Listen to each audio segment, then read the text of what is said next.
इस संसार में ऐसे कई महापुरुष हुए हैं जिन्होंने अपने विचार, कर्म और वाणी से इस जगत को प्रभावित किया है। स्वामी विवेकानंद भी उन महापुरुषों में से एक थे। स्वामी विवेकानंद आज के युवाओं के लिए प्रेरणा स्रोत हैं और आदर्श प्रस्तुत करते हैं। उनका आत्मिक बल आज की पीढ़ी के लिए मिसाल है। उनके कार्य और शिक्षाएं आज भी युवाओं को सत्य के रास्ते पर चलना और फल की कामना किए बिना सेवा करना सिखाते हैं। दोस्तों, आज की इस वीडियो में मैं विवेकानंद जी की आत्मकथा साझा कर रहा हूं। उम्मीद करता हूं कि यह वीडियो आपको जरूर पसंद आएगी।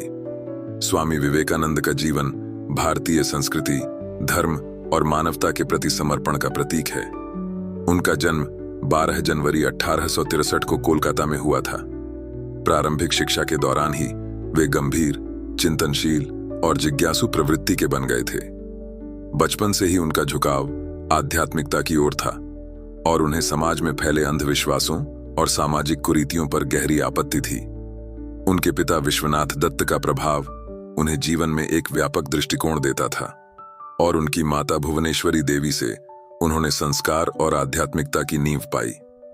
स्वामी विवेकानंद के जीवन में सबसे महत्वपूर्ण मोड़ तब आया जब वे अपने गुरु रामकृष्ण परमहंस से मिले। रामकृष्ण के व्यक्तित्व ने नरेंद्रनाथ विवेकानंद को बहुत आकर्षित किया। रामकृष्ण की सहजता और ईश्वर के प्रति अनन्य भक्ति ने नरेंद्रनाथ के मन को शांति दी और उनके सभी संदेहों को समाप्त किया। उन्होंने अपने गुरु से शिक्षा पाई कि ईश्वर को बाहरी दुनिया में नहीं बल्कि अपने भीतर तलाशना चाहिए।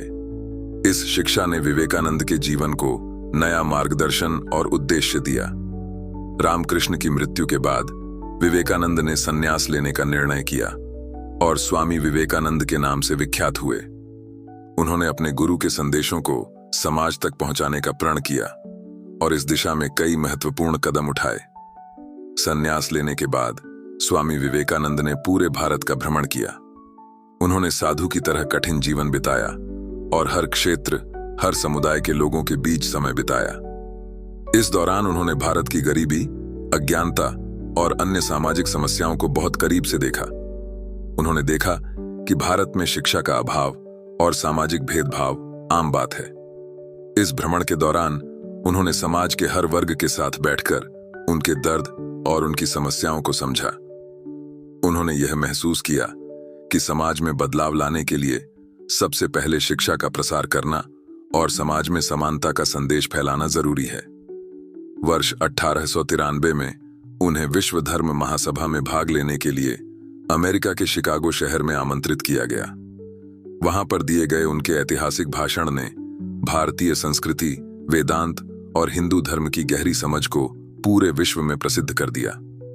उन्होंने अपने भाषण की शुरुआत मेरे अमेरिकी बहनों और भाइयों कहकर की, जिससे पूरे सम्मेलन में लोग भाव विभोर हो गए।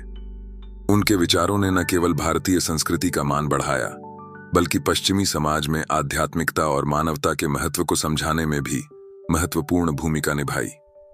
उनके भाषण ने पूरे विश्व में यह संदेश फैलाया कि सभी धर्म समान हैं और उनका मुख्य उद्देश्य मानवता की सेवा और आत्मा की उन्नति है। शिकागो सम्मेलन के बाद स्वामी विवेकानंद ने अमेरिका और यूरोप के विभिन्न हिस्सों में भारतीय दर्शन, योग और वेदांत का प्रचार किया। उन्होंने वहां पर योग और वेदांत की कक्षाएं चलाईं, जिनसे बड़ी संख्या में लोग प्रभावित हुए। उनके विचार और शिक्षाएं उस समय के पश्चिमी समाज में गहरे प्रभाव डालने वाली साबित हुईं। उन्होंने मानवता की एकता, भाईचारे और प्रेम का संदेश दिया और सभी धर्मों के प्रति सम्मान को बढ़ावा दिया। उनके विचारों ने पश्चिमी समाज को एक नए दृष्टिकोण से देखने के लिए प्रेरित किया, जिससे वे पूर्वी सभ्यता और भारतीय संस्कृति के प्रति आकर्षित हुए।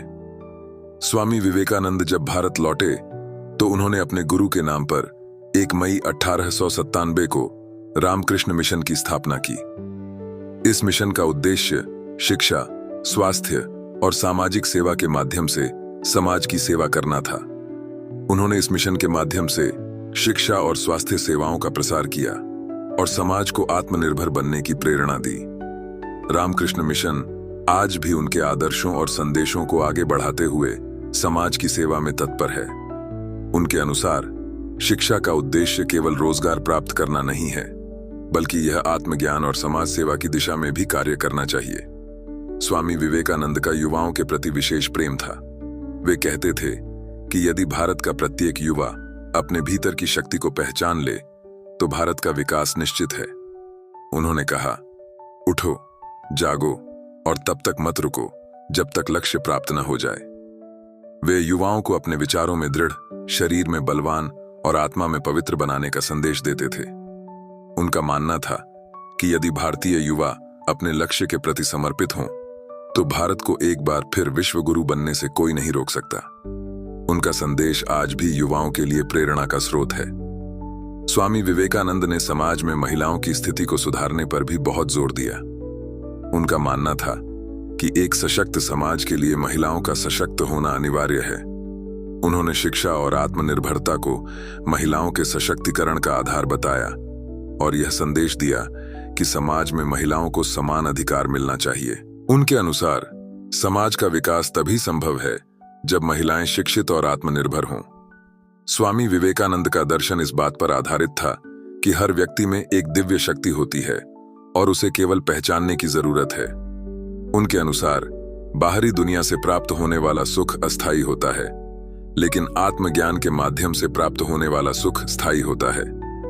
उन्होंने यह भी कहा कि जीवन का वास्तविक उद्देश्य दूसरों की सेवा करना और अपनी आत्मा की उन्नति करना है।